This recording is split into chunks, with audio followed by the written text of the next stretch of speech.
Shots here from Football Outsiders for the Sabermetric Video Network. Last week on our Football Outsiders video, I talked a little bit about our most surprising negative projection for 2012, which is for the San Francisco 49ers. Today I want to talk a little bit about our positive projections for 2012, the teams that we see as surprisingly good, surprise playoff contenders, and you'll find that in general these positive projections have one thing in common. Here's a list of the mean win projections from Football Outsiders Almanac 2012. What we do is that we have a formula which projects the season based on a number of variables. We project the season 1,000,000 times, and these are the mean win projections. They represent a sample of possibilities from New England going 16-0 to New England going 4-12 because Tom Brady gets hurt. And Brian Hoyer's not as good as Matt Castle, I suppose. Anyway, there's all kinds of possibilities here. Now look at the teams that are highlighted. What do they have in common? The answer is their schedules. These are the two divisions that get to play the NFC West this year. What you will find over the last 10 years is that schedule strength in the NFL is very simple. If you get to play the NFC West, you have an easy schedule. For the last decade, there's generally only been one good team in the NFC West at a time.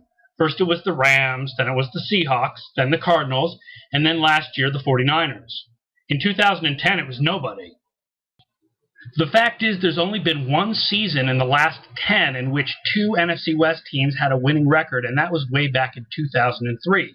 Ever since the NFL went to the current 8-division format in 2002, the NFC West has been the clear weak sister. And because of the rotation system where every division plays one division in its own conference and one division in the other conference every year, what happens is that every 3 years the team in the NFC gets to feast on the NFC West, and every 4 years a team in the AFC gets to feast on the NFC West. Here are the records of all the teams in the divisions over the last 10 years, and you can see how far back the NFC West is compared to the rest of the league. This is sort of where that idea of the NFC East as one of the strongest divisions come from, although what happens with the NFC East is it tends to have more 9 and 10 win teams. It doesn't have the kind of 12 win teams that you've seen in the AFC South with the Colts and the AFC East with the Patriots. Here's that same look at wins and losses, only we've put it together a different way. This time we're looking at which teams had the NFC West on their schedule each year and which teams did not have the NFC West on their schedule. And you can see the teams with the NFC West on their schedule generally have a better win-loss record. What's interesting is that the normal breakdown of wild cards would be 10 for the teams that play the NFC West, 25 for the teams that don't, and 5 for the NFC West itself. Oddly enough, even though the average win-loss is not as good, the teams that don't play the NFC West actually have more wild cards than you would otherwise expect.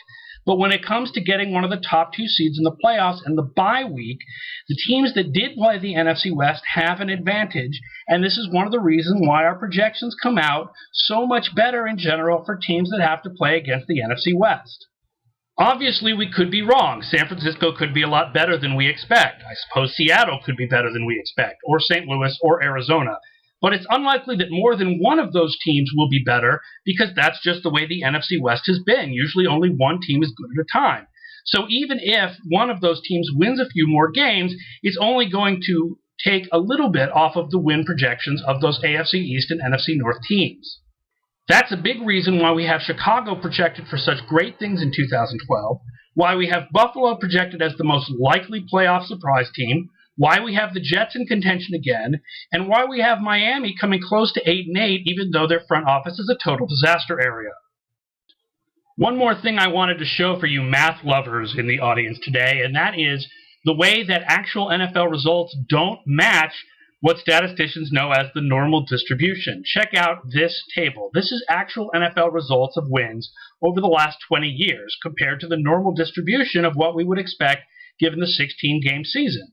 It's sort of interesting to note fewer teams tend to go 7-9 or 8-8 than you might expect, while more teams go 4-12 or 10-6. When you toss in the simulation that Football Outsiders does for the Football Outsiders Almanac, you see the results are even more different than the normal distribution or the actual NFL results. We end up predicting a lot more teams to go between 7 and 9 wins and fewer teams to be on the extremes. That's why we tend to tweak our projection. What we try to do is we try to change the math a little bit so that the wins and losses for teams will come out closer to actual NFL results. Then it looks something like this. With this tweak projection, you can see that we get a little bit closer to reality, both what you see in actual NFL results and what you would expect from the normal distribution. We have a little bit more at 4-12. We have less when it comes to 7-9 wins. We have a little bit more around 12-4, 13-3. This is why Football Outsiders Almanac is always going to end up projecting teams to be closer to 8-8 than they'll end up at the end of the season. The fact is that we're sort of moderate about every team's projection. Last year, Green Bay had the third highest projection in the NFC, close to second, with 9.4 wins. Obviously, 9.4 wins fell really short of the 15-1 season that they ended up with. But the fact is, we don't generally project teams for more than 12 wins, usually not even for more than 10 or fewer than 6. That does it for today's video. I want to remind you, you can go out and buy Football Outsiders Almanac 2012. Look at that.